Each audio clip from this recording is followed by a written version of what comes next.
कुछ भी हो रहा है हम लोगों को बताने का काम करते हैं, वह समाचार पत्र के माध्यम से, चाहे दूरदर्शन के माध्यम से, चाहे चित्र के माध्यम से। यह पत्रकार लोकतंत्र का चौथा स्तंभ। पत्रकार अगर न रहे तो बहुत सी चीजें ऐसी हैं जो हम लोगों को जानकारी न हो। पत्रकारिता बहुत ही रिस्क का विषय भी है। निर्भीक होते हैं। कभी किसी अधिकारी के विषय में कोई गड़बड़ी किया है, कोई घुसखोरी किया है, कोई समाज के विपरीत कार्य किया है, कोई अच्छा भी कार्य किया है, तब तो ठीक है।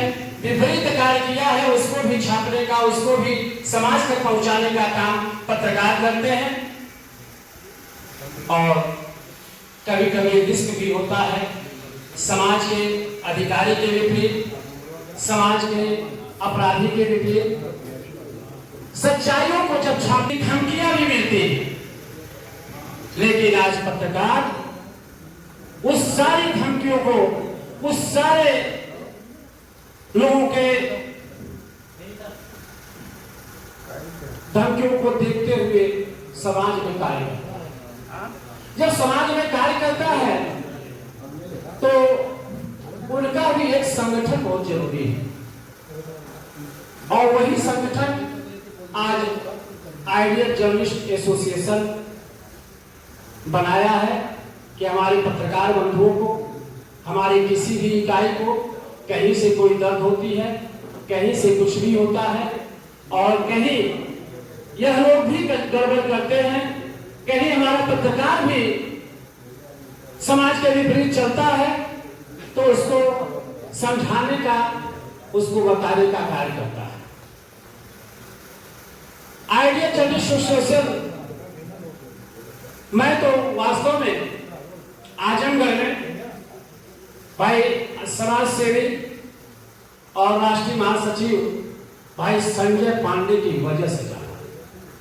संजय पांडे एक ऐसे व्यक्ति हैं जो आइडियल जर्नलिस्ट एसोसिएशन को आजमगढ़ में लोगों को, अच्छे कार्य करने वालों को इन्होंने सम्मानित करके, खोज कर कि कौन अच्छा कार्य कर रहा है, कौन क्या कर रहा है, किस तरह से सम्मानित करना, अधिकारियों में बैठ करके उनको सम्मानित करना, अपने इस आइडियल जर्नलिस्ट एसोसिएशन को जन जन पहुंचाने का काम भाई संजय पांडे करते हैं। इसके लिए मैं उनको बहुत बहुत हार्दिक शुभकामना देता हूं कि वास्तव में इस प्रतिभा को ईश्वर और आगे बढ़ावे, कि इस तरह का एसोसिएशन लेकर के वह आगे और चले। और जितनी इकाई है, जैसे इस समय में भाई विशाल सिंह जी को जो यहाँ की जिम्मेदारी दी जा रही है, भाई विशाल जी अभी आप एक यंग एज हैं, आपके अंदर वह प्रतिभा है, आपके अंदर वह जज्बात है कि आप इस इकाई को और आगे लेकर के बढ़ सकते हैं, और बहुत वास्तव में बड़ी जिम्मेदारी आपको दी जा रही है।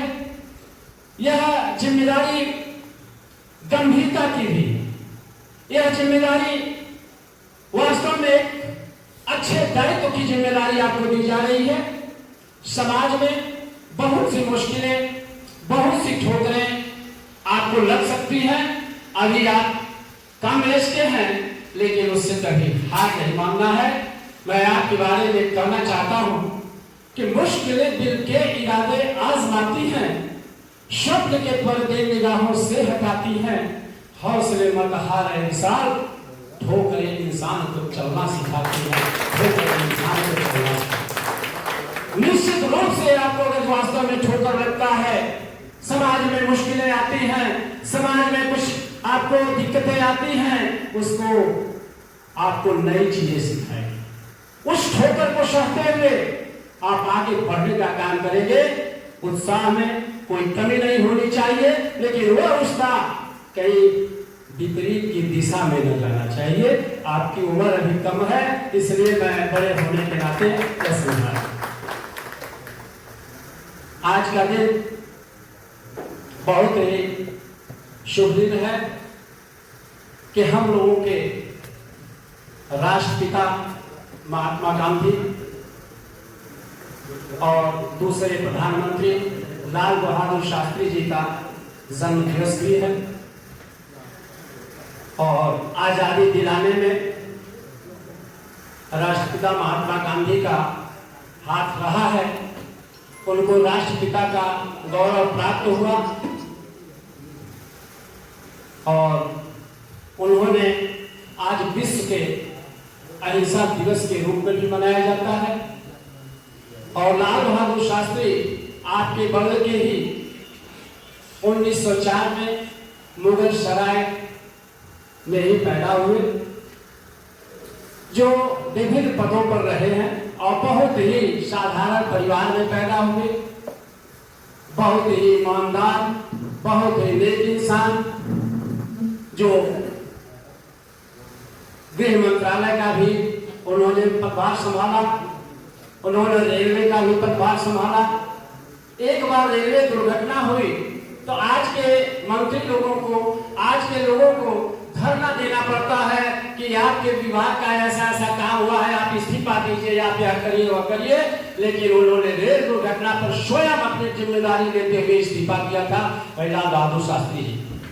ऐसे उनके स्वभाव थे, ऐसे उनके विचार थे और ऐसे विचारवान को आज हम लोग नमन करते हैं कि इस तरह के विचार से हम लोग सीख लेते हैं कि हम लोगों के अंदर भी ऐसा विचार कुछ आना चाहिए कि हर व्यक्ति, समाज में हर तरह के लोग होते हैं, लेकिन आज इस समाज को, हम लोगों को अपने अंदर वास्तव में विचार अच्छा लाने की जरूरत है। अब हम लोगों को चेतने की जरूरत है कि अच्छे विचार से हम अपने राष्ट्र का विकास कर सकते हैं। अच्छे विचार से पहले हम अपने परिवार का विकास करें। जो भी व्यक्ति हैं, यहाँ सभी लोग गार्जियन हैं, सब लोग, मैं 15 अगस्त में भी यह कहा था कि राष्ट्र के लिए, राष्ट्रीयता के लिए कभी यह न सोचिए कि वह नेता करेंगे, फला की जिम्मेदारी है, उनकी जिम्मेदारी है। नहीं, हम कितना कर रहे हैं, हम अपने अंदर देखें स्वयं हमारी जिम्मेदारियां क्या है। इसी तरह से हम राष्ट्र का विकास हो, उसको पहले अपने परिवार के विकास से देखें। हम अपने बेटे को, अपनी बेटी को, अपनी पत्नी को, अपने भाई को, अपने चाचा को या अपने गांव को, पहले उनको जो है हम एक अच्छे विचार पैदा करने के लिए सीख दें, एक अच्छा माहौल तैयार करें, अपने बच्चे को इस तरह की सीख दें कि वह बिगड़े न, शराब न पिए। बहुत सी ऐसी हम लोगों के बच्चों, नए बच्चों में देखा जा रहा है। उससे यह नहीं है कि एक परिवार का नुकसान होता है, उससे एक राष्ट्र का भी नुकसान होता है। वह बच्चा अपने राष्ट्र के निर्माण के लिए भी जा सकता है, वह बच्चा देश में कहीं प्रधानमंत्री भी बन सकता है, वह हमारा विधायक भी बन सकता है, अच्छा निकलेगा। तो इससे स्वयं हम सुधरे, जग सुधरेगा, इस नारा को लेकर के हम आगे बढ़े, आगे और काम करें, ताकि हमारा राष्ट्र सुरक्षित रहेगा तो हम सब सुरक्षित रहेंगे। मैं इस पे और ज्यादा ना कर करके मैं तड़वा की इकाई की मैं बहुत ही सराहना करता हूँ कि ऐसी सोच आप लोगों के अंदर है और इस तरह का कार्यक्रम आप लोगों ने किया है। और आइडियल जर्नलिस्ट एसोसिएशन जब भी जहाँ भी मुझको चाहता है, बुलाता है, याद करता है, तो मैं स्वयं चला आता हूँ।